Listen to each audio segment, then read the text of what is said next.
Someone reached out to me recently. She's been learning about her own struggle with fawning. And with her exhaustion and feelings of discouragement came the real reason she reached out. The pattern has led her into relationships that weren't safe, away from herself, and she felt really defeated and was looking for a way back. That's what I want to talk about today. What fawning actually does and what finding your way back actually requires. If you've been learning about fawning and you still feel stuck, or if you've started to wonder what this pattern has cost you beyond just depletion and lack of fulfillment, then stay with me, because fawning over time costs something more fundamental than energy and unhappiness. The first thing is it erodes your ability to trust your own signals. When you've been overriding your own instincts for long enough, saying yes when something feels really wrong, smoothing over situations that deserved a response, your internal signals get quieter. You stop trusting what you feel because you've learned that your read on a situation matters less than managing everyone else's reaction to it.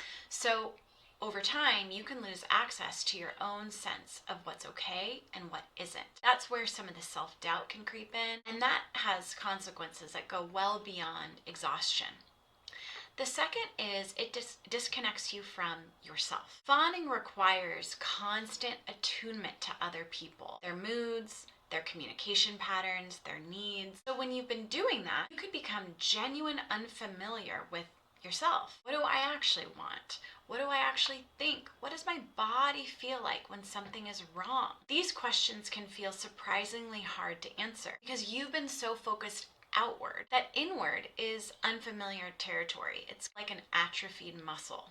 And that disconnection from your own preferences and instincts and your own sense of self is one of the quieter costs of fawning that doesn't get discussed quite as often. The third is it shapes the relationships that you end up in.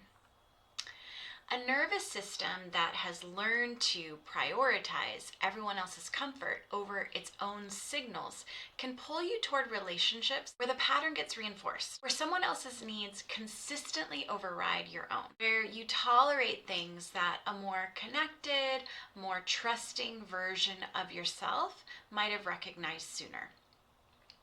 That's what the woman who reached out to me was sitting with, understanding the pattern hadn't protected her from it, and that's worth taking seriously.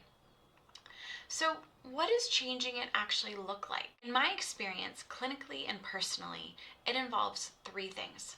The first is learning to trust yourself again, rebuilding the relationship with your own signals, noticing what your body tells you before your mind overrides it, starting to treat your own read on a situation as information worth listening to. The second is reconnecting with yourself, getting curious about what you want, feel, need. What do you think, separate from what other people want you to think or need you to think? What feels right to you? This is less a therapeutic exercise and more a genuine act of coming home to someone you've been away from for a very long time. The third is understanding and choosing safer relationships.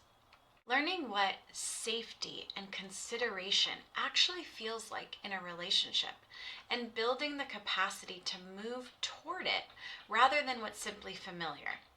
This one takes time and it often takes support. If you recognize yourself in any of this, the eroded trust in your own signals, the disconnection from yourself, the relationships that have cost you more than they should have, I want you to know that this is workable.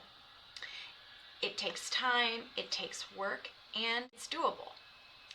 I'm Nicole Byrne. I'm a licensed marriage and family therapist, and this is exactly the work that I do, helping women come back to themselves after years of putting everyone else first. If you're in California or Nevada and ready to start, I have a few spots open.